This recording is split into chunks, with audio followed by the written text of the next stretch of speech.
त्रयोदश शताब्दी पूर्व रचित स्कंध पुराण उत्कल खंडर पुरुषोत्तम महात्म्य रथयात्रार सविशेष विवरणी वर्णना रही। ख्रीष्टाब्द अष्टम व नवम शताब्दी रे सोमवंशी राजा जयाति केशरी समय श्रीक्षेत्र में जगन्नाथ रथयात्रा अनुष्ठित होता विषय भिकारी पट्टनायक 1859 मसीह रचित रथ चकड़ा पोथी उद्धार करा जायछि। एही रथ चकड़ा पांडुलिपिटी पुरी बासेली साहिर तत्कालीन रथ अमीन और रथकार फकीर महापात्र ठारू प्राप्त और पुरी बड़ ओडिया मठरे ताहा सुरक्षित थिला बोली गवेषकंक मत। इंद्रद्युम्न पाटणारे आउ 3 गोटी रथ निर्माण करा जाउथिला। एहा 4 चकिया सगड़ी सदृश हेउथिला। एही 3 गोटी रथ मालिनी बा शरधा नईर उत्तर भूमिरु आडप मंडप बा गुंडीचा घर को जाउथिला।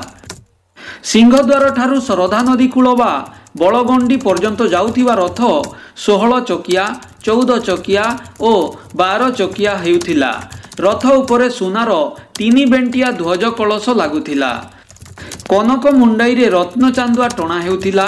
अन्य गोटे छोट रथरे बजंतरी रथ घंटुआ तथा वाद्यकार माने आगे आगे जाउथिले।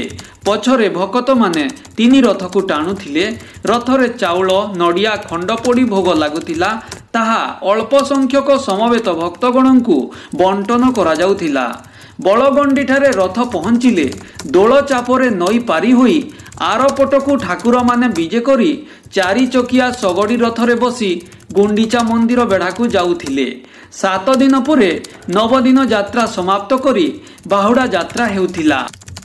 जजातिंक समय रे बड़दाण्डर बलगंडी ठारे मालिनी बा शरधा नदी प्रवाहित होउथिबारु 6 रथ निर्माण करा जाउथिला एवं वीर नरसिंह देवंक समय रे एही मालिनी नदी को पुथी देवा फल रे एहा बड़दाण्डरे परिणत हैला ओ 6 रथ परिवर्ते 3 रथ निर्मित हैला।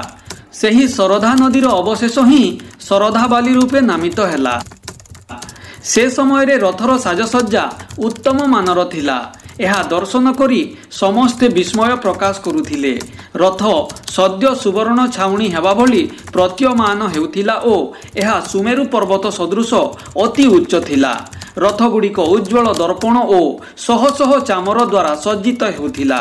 रथ उपरे सुंदर चांदुआ टणा हेउथिला एवं अग्रभागरे अति सुंदर पताका शोभा पाउथिला। रथ गुड़िक मध्य पाट वस्त्र एवं नाना प्रकार चित्र द्वारा सज्जित हेउथिला। घंटा घंटी किंकिणी प्रभृति विविध वाद्य मध्य बाजुथिला। सेतेबेले ठाकुर मानक पहंडी दैता मानक द्वारा हेउथिला। श्री जगन्नाथଙ୍କ बाहक दैता माने मत्त हस्तितुल्य शक्तिशाली थिले। पहंडी समय रे पहंडी स्थान ठारू रथ पर्यंत तुला निर्मित उच्च गदी बा तुली बिछाई दिया जाउथिला। दैता माने श्री जगन्नाथଙ୍କୁ गोटिए गदीरु अन्य एक गदी को बहन करी नहीं जाउथिले। एही समय रे केतेक तुला खंड खंड होई छिड़ी जाउथिला एवं तुला सबु आकाश रे उड़ुथिला ओ गदी फाटिबा समय रे प्रचंड शब्द सृष्टि होतिला। वर्तमान गजपति महाराज रथ उपरे छेरा पहरा कला परी सेतेबेले हेउनथिला। राजा रथ तले पथरे छेरा पहरा करुथिले।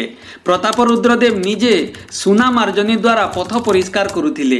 राजा पथ मध्यरे चंदन और जल सिंचन करुथिले। से समय रे रथ टणारे गौड़ नामक संप्रदाय नियुक्त हेउथिले। तांको सहित हस्ती मानंकु मध्य रथ टणा कार्य रे लगा जाउथिला। श्री चैतन्य सेतेबेले रथ आगरे भाव विह्वलित नृत्य और संकीर्तन करुथिले। तत्कालीन समय रे बलगंडी ठारे रथ दीर्घ समय रहिबार प्रथा थिला।